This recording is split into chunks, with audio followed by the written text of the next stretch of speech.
All right, welcome back. We're working more on the MGB today.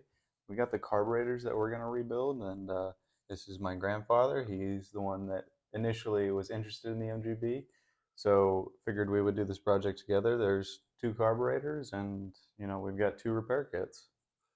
So let's get started. All right.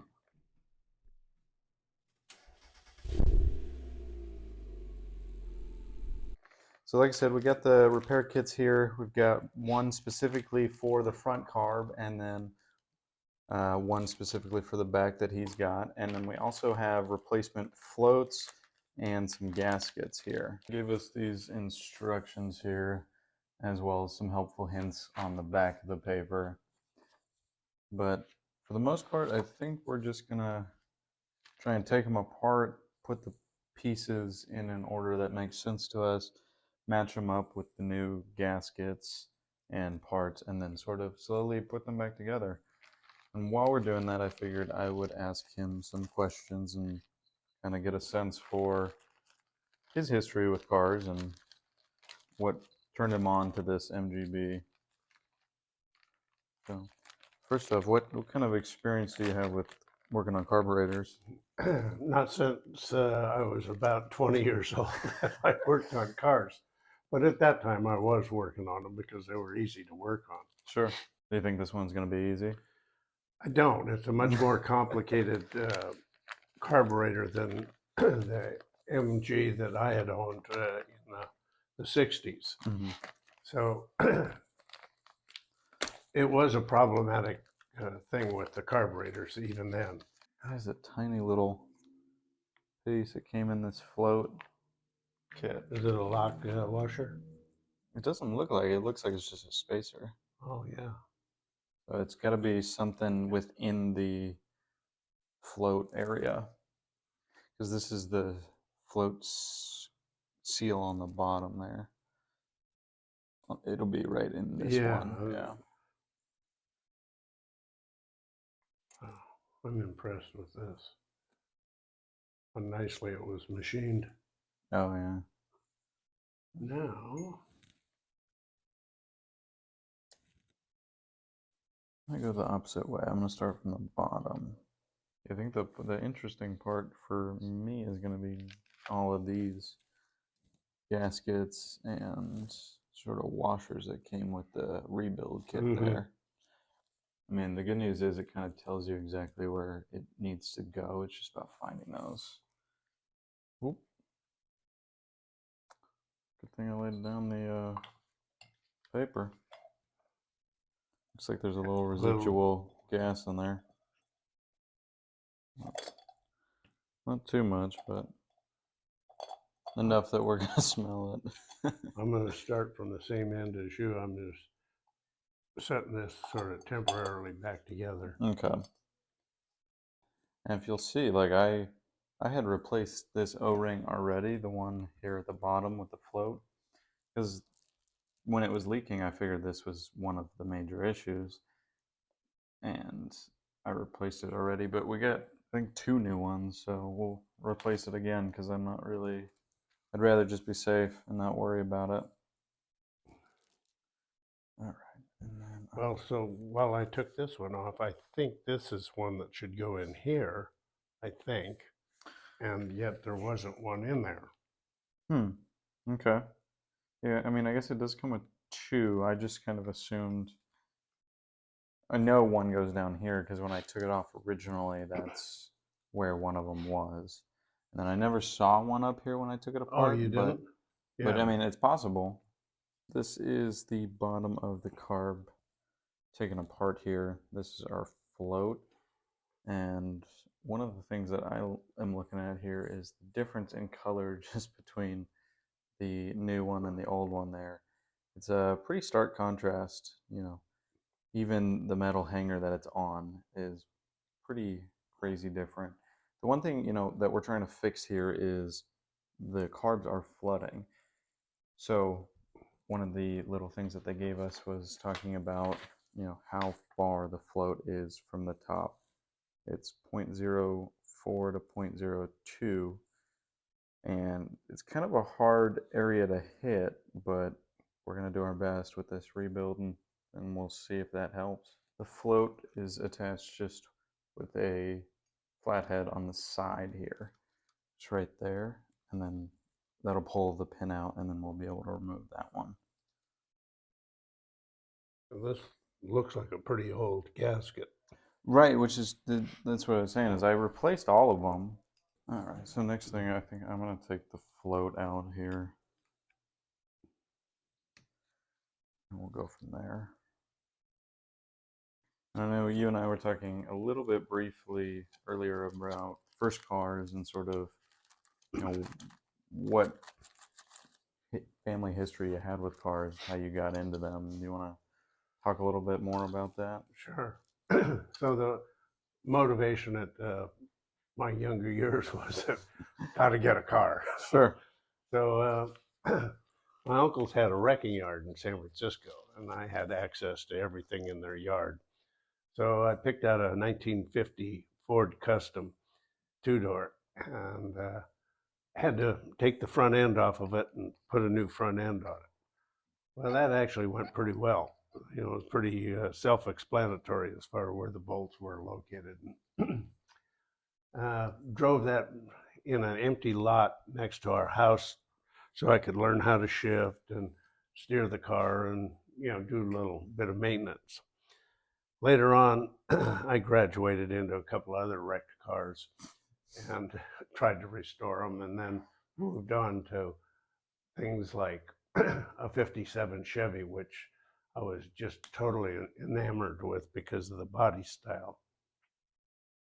Loved that car, but it had a steering wheel on it the size of an 18-wheeler steering wheel, and wasn't really a maneuverable car.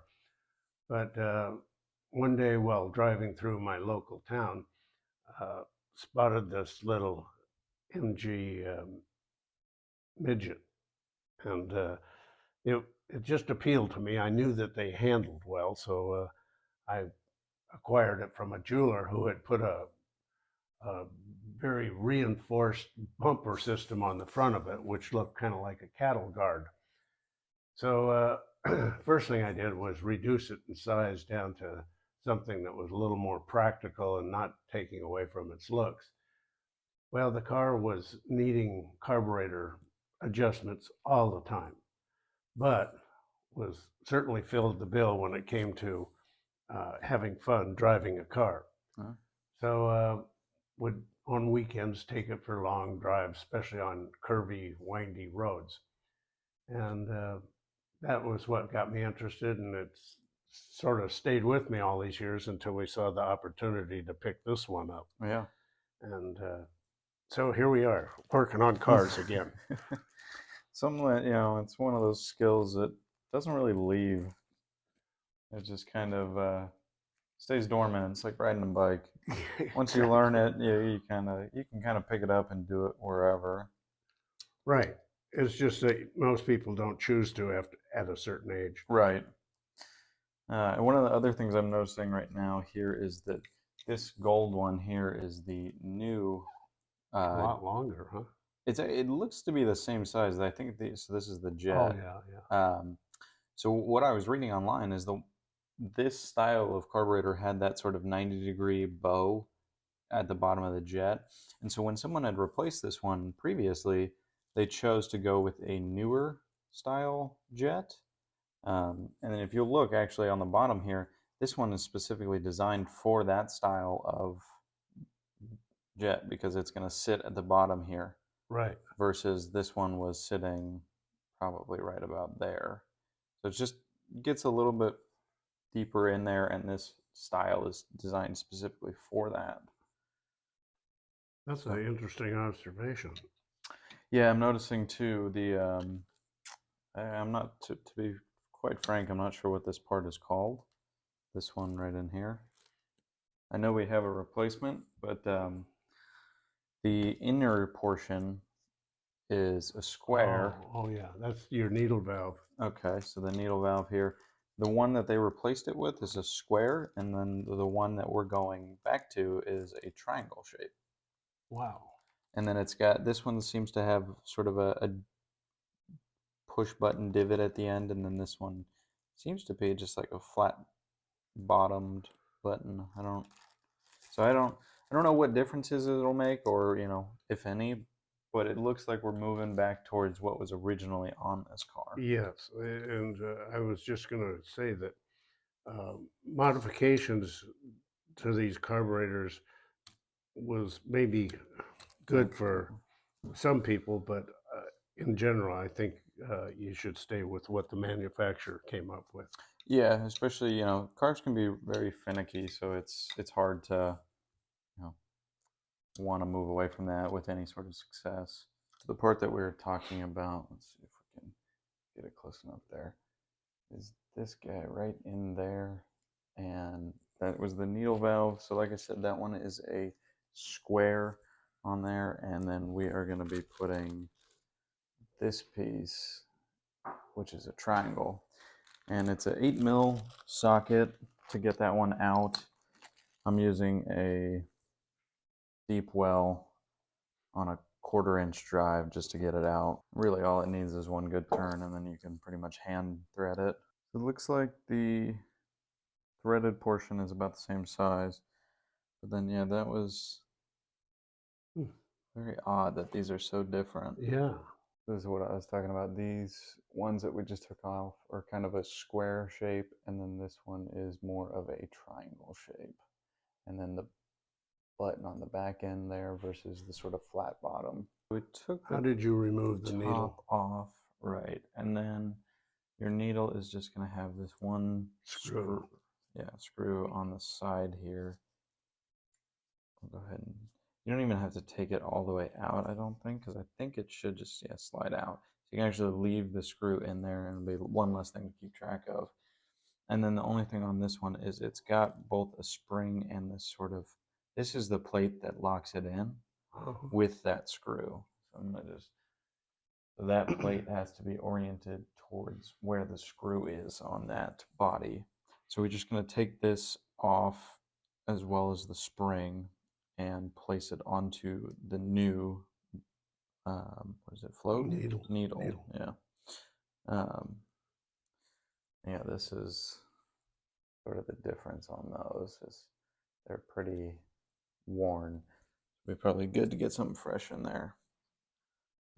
So this one we'll just place right on the Do we have top. a replacement for that rubber one?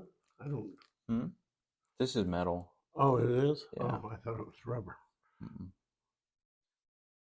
So then that is in, and we can go ahead and, like I said, as long as this opening is notched towards where that screw comes in, then we can just push it up and tighten it down. And then that one's all set, not coming out. So we'll leave that there for the time being because we want to put that jet back in the bottom first. Let me swap out my needle. So how are you feeling about this so far? Man, this thing's blowing my mind. I'm not always super confident working on carbs, but I've taken these ones apart probably 5-6 times now, so figuring out where stuff goes is a little easier than when I first did it. I was kind of in a state of awe. Just the orientation of it is kind of giving me headaches. Sure. All right, so we're going to flip it back over now, and we're going to put this float in. So, I think I have it oriented incorrectly. Let's see. Because this needs to go down in the bottom of this here. Right, but we're looking at it upside down, so it is going to go facing up, and then it's just a matter of getting this in and oriented correctly. Curious as to why there's a spring on this guy. I assume it's just like the tension and sort of the position of it, right? The good news on these ones is it's actually going to show you the orientation of how this is supposed to go. Because you got your needle valve in. I don't yet. I was just gonna, because yeah, like I said, I don't think we can't put it any other orientation because of how that 90 degree is. versus on the ones that we just replaced, I could orientate this any way. Which might have been the actual problem. It could be. It could be several problems. Yeah. So we'll go ahead and put that valve back in, and then I think it's time we reinstall the float. You were able to get yours in? Oh, yeah. So I just kind of rotated it around because it's going to go, you're trying to put it in upside down. Oh. Because could be a problem. We're looking at it upside down. So like technically that's right side up, but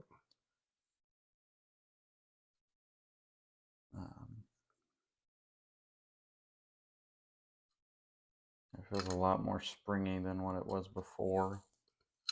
Because my understanding of what was happening before was that this guy on the bottom, this is, it with gravity on it, would never fully reach the top. And so, or just partially reach the top, but never like click off to stop accepting fuel. So then it just flooded in here, and that was a result of why it was coming out of these as well as the charcoal canister. Yeah, I'm noticing too that the new float we just put on says SU, and the one we took off just says 94. So going back to something that's actually SU branded makes me feel a little more comfortable. Because when they're on the car, they're actually facing down like this. Yeah. Okay. So I want to see though, because yours looks quite a bit further down than mine. It does, huh? Yeah, and I don't know if that is the result of shipping or if that's. Let's see. I think your needle valve is in upside down. Oh shit. I'm just glad we found it now, rather than putting it back on the car and wondering what the hell happened. Yeah. So easy fix though. Let's see. Yeah, because this guy, a little button, because that one is what kind of makes it springy, because that's like a rubber tip. So did you have any dream cars growing up that you never, got the chance to own or was never practical to own? Well, when commuting, I used to see this guy quite frequently in the lane next to me. He was driving a Corvette.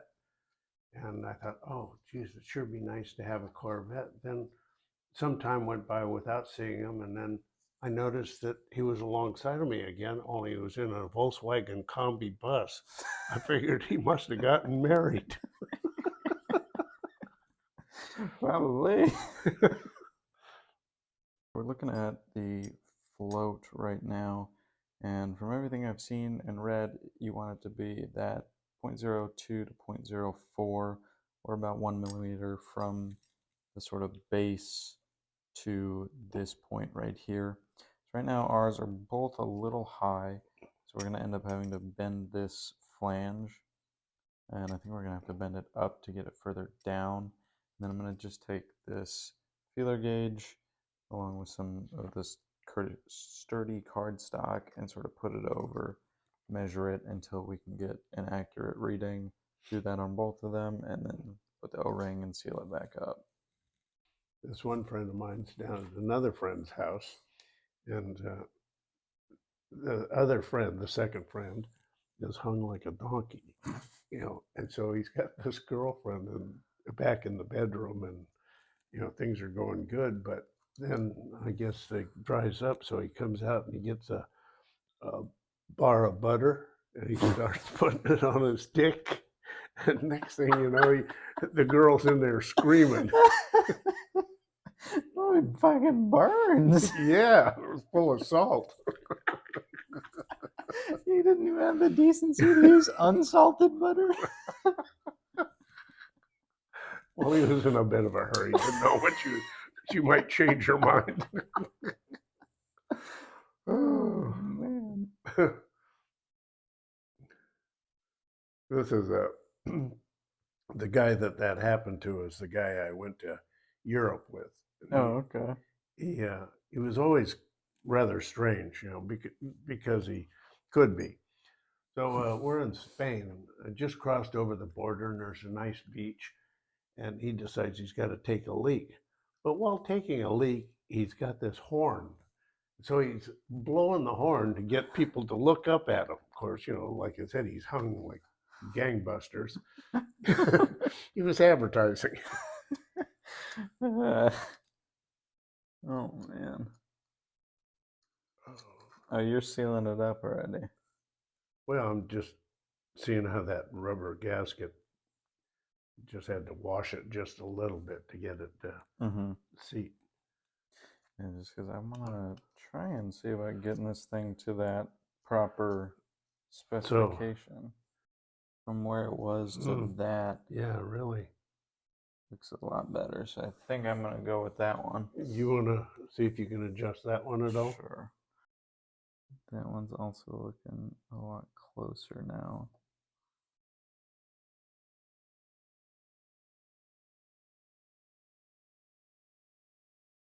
Probably just on the upper echelon of, so I think we'll go with it. Yeah, we'll run it. We're looking for where to replace this one, and I found it right here, and this thing is brittle as all can be. Just crunch. This one's nice and spongy, rubbery, so go ahead and replace that and keep looking for other seals to replace. The last time I was working on this one, which was a minute ago to be fair, I snapped that Y piece, so I went ahead and bought a new one. Just gonna swap it out here before we go and try and put the carbs back on and see about a start. I had to get the broken piece of that Y shape out of this one, and man, this hose is brittle and stiff. It's gonna be next on the list if I can get this thing running, because I had to get this and just pull it straight out. Thankfully I didn't puncture the hose, but that might just be because it's so damn brittle. But nothing came through, so take that as a win and keep chugging. The Y connector is replaced there. I have all of the 13mm nuts, washers, and lock washers that connect the carbs to the motor itself. Just gonna go ahead and do those, attach the choke and the throttle cables, try and get everything all buttoned up, and then we'll try and start it and see if it made a difference. We got the rebuilt carburetors on the car, the new Y connector, everything's all hooked up. I'm gonna put a pan underneath because the two places it was leaking from before were right from either this seal there, where it connects to the motor itself, or all the way over in that connector. So kind of three main spots that it might leak. All right, you're gonna be in the car with me because I don't have a second person at the moment. Okay, let's I got trim pieces and everything else. Battery's hooked up, so we should be good to go here. Wild shifter, okay.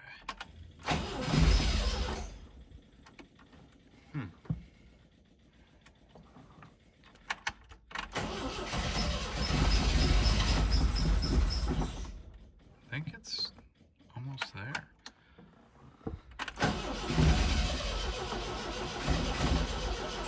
Oh, maybe I should choke it.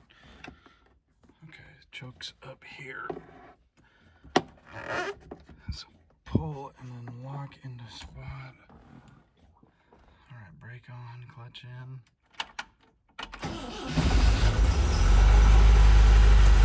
Holy shit!